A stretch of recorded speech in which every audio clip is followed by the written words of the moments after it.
Every day, like most of you, I look to the news to see what's going on, and I've started to notice something that's beginning to irritate me quite a bit. It seems like almost every headline is so-and-so blasts someone else, and so-and-so rips someone else. I see such animosity between two differing sides of two sets of opinions that will not allow them to see what others can see. The same is true, it would appear, on the Tuesday of the last week of the life of Jesus Christ. There are now two sides set in place, one against the other. And we'll see similar fireworks as we see what happens and unfolds the remainder of this day on Tuesday.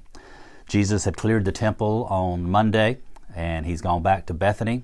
And now on Tuesday, he has returned right to the same place of the events of Monday.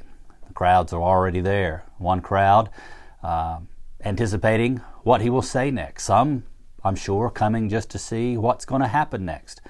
And then there's another crowd that's sitting around watching and waiting and for their opportunity to distract him, to tear him down, to demean him, and to catch him breaking the law. That crowd are described as the chief priests, the Pharisees, the Sadducees, the scribes, all of these oftentimes working against one another, at least theologically, but now coming together in their hatred of this man, Jesus Christ. And in Mark chapter 11, we read in verse 28 that as Jesus was walking in the temple, the chief priests and the scribes and the elders came to him, and they said to him, "By what authority are you doing these things?" Speaking of yesterday's cleansing. "And who gave you this authority to do them?" You see, they had authority in the temple. This was their jurisdiction. They were the ones that determined what happened. They were the ones that allowed the money changing to take place that Jesus found so offensive to the point of driving it out. It'd be like you coming into Western Avenue on a Sunday morning and say, "Jeff, just have a seat. I think I want to talk today." Or telling Rodney, "Give me the mic, Rodney, sit down. I've got a song that I want to sing." It's just not the way things are supposed to be done. But Jesus did not take the bait. Instead, he turns the table and he responds to their question with another, brilliantly. Jesus said to them, "I will ask you one question. Answer me, and I will tell you by what authority I do these things. Was the baptism of John the Baptist from heaven or from man? Answer me." And the leaders cannot see, they cannot understand, they cannot answer him. And we actually get a chance to look into their huddle and see how they were thinking. In verse 31, they discussed it with one another, saying, "If we say his baptism is from heaven, then he will say, 'Why then did you not believe John?' But if we say that his baptism is from man, well, we can't say that because we are afraid of the people, for they all hold that John really was a prophet."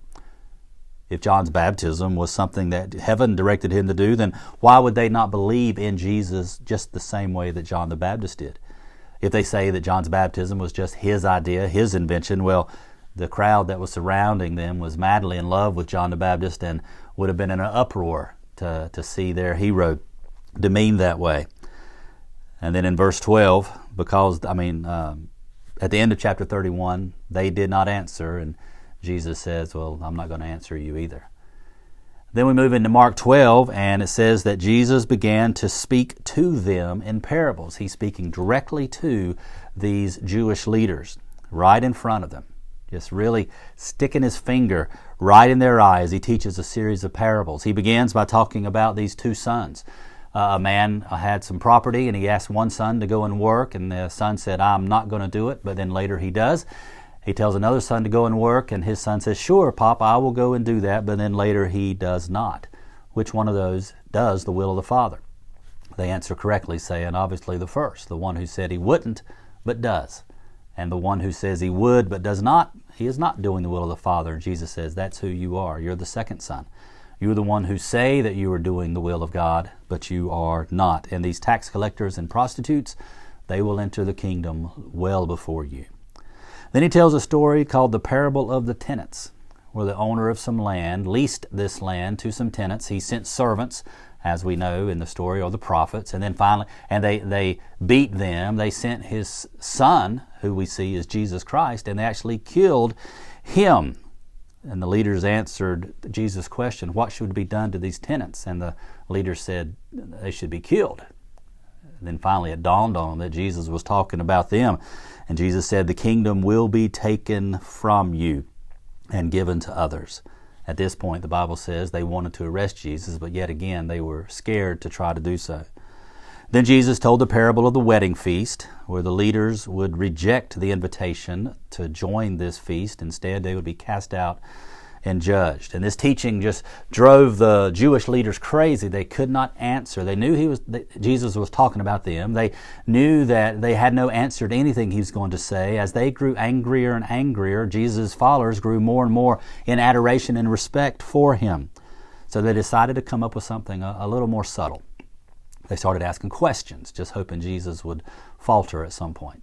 They asked him about taxes, catching him in some either-or situation. Either give to God or give to Caesar. And Jesus sidestepped that again brilliantly by saying it's not an either-or, it's a both-and. If it's Caesar's, give to Caesar's. If it's God's, give it to God. And then the Sadducees took a turn. Again, to think of the Sadducees and the Pharisees working together, these were individuals on opposite sides of the spectrum. Theologically, culturally, socially, politically, they had nothing in common. Except now their hatred of Jesus Christ. And the Sadducees came and asked him a question about a resurrection. They did not believe in the resurrection. And so they issued a worst case scenario of a woman who's married to several different men, and which one of those men would be her husband in the resurrection, if there is a resurrection. And Jesus turned the tables once again and embarrassed them, saying, you don't even know the scriptures that you're talking about, because there is a resurrection. God is the God of the living, not the God of the dead. And then a lawyer came up and asked him what was the greatest command. And Jesus saw something a little different in this man and answered him a little more softly, told him the truth, to love God with all your heart and to love your neighbor as yourself. And then he turned to the man and said, you, unlike these, you are not far from the kingdom of God. And then Jesus goes on the offensive. Jesus begins to do the attacking himself, and he quotes from Psalm 110, the most quoted psalm in all of the New Testament. It's a psalm that talks about the Messiah, that he is the son of David. And he asked this question, how can the Messiah be David's son and at the same time be David's Lord? And they had absolutely no answer, and they could not respond in any way. But Jesus was proving his point. Yes, legally, and he was a descendant of David. But he also, as the son of David, was also David's Lord, David's king, David's sovereign. Only he, the Messiah, could fill both of those shoes. At this point, Jesus was fairly fed up. And we enter into Matthew chapter 23, one of the most scathing parts of Jesus' conversation with these individuals. He launches into this verbal assault upon them where he just insults them and reveals them for what they are. And he calls them hypocrites and blind fools and whitewashed tombs and a brood of vipers. He issues these 7 woes, these 7 horrible things that are going to happen to these men because of their teachings, that they shut the door in the faces of the Jewish populace. They make anyone who follows them as twice as much a child of hell as they are themselves. They pay attention to the minor things like tithing on the cumin and the dill, these little spices, and they ignore these greater things that the Old Testament speaks of mercy. They tell them that they are the sons of the ones who killed the prophets. And he actually comes down and says, how can you escape being sentenced to jail? How do you think you are going to avoid sentence to hell, rather? And then he says, your house is left to you desolate. Not God's house. This temple we're standing in, it's your house. It's not God's house. God's not welcome here. But this place that you revere, this place that you protect, this place that you've desecrated, your house will be left to you desolate. This is a pretty far cry from the flannel graph Jesus of most of our childhood. This is not the meek and mild. This is not the soft and fuzzy Jesus. This is a real Jesus, a historical Jesus who came hating lies and demanding the truth, fully in control, fully in charge of the situation and setting the pace for all, walking resolutely to the cross, knowing exactly what he is doing and knowing exactly what is to come. At this point, late in the day, after these conversations, these debate, these temple controversies have taken place all throughout the day. It's growing towards evening, and Jesus and his disciples leave. They climb to the top of the Mount of Olives, back towards Bethany. And at the top, I'm sure, to rest and also to enjoy the sight, they sit and look back towards the temple. There they see the sun setting behind it, gleaming off of the golden facade of this incredible building, and the disciples begin to marvel about it. And Jesus gives them the bad news. He said, there's coming a day when not one single stone in that temple building will be left standing on top of another. And the disciples are confused and they're concerned. And they say, when will this happen? When will this take place? And when will be the end of the age? Because that surely is the only time that will ever happen. And at this point, Jesus enters into a lengthy discussion, a discourse on the end of the temple, the destruction of the temple, and even the very end of the age. A very confusing, very difficult passage, one that we'll study here at Western Avenue sometime in the late fall, maybe, as we get to Mark chapter 13. But his point here is to tell them that things are coming to an end, and the stage is set. We've been introduced to the characters. We've been introduced to their motives, their agenda, to their intentions, and tomorrow's Wednesday. Tomorrow's a day when everything's begin to unfold.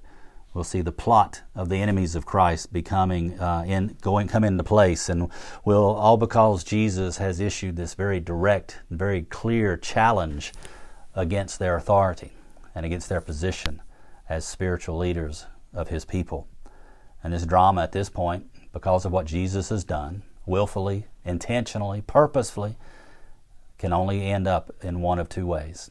It appears that Jesus will either topple their reign. Jesus will either depose them from their seat of authority in the temple, and he'll establish his kingdom on earth, or that Jesus will be killed by them. And what nobody at this point, except Jesus Christ himself, knew that there was a third option.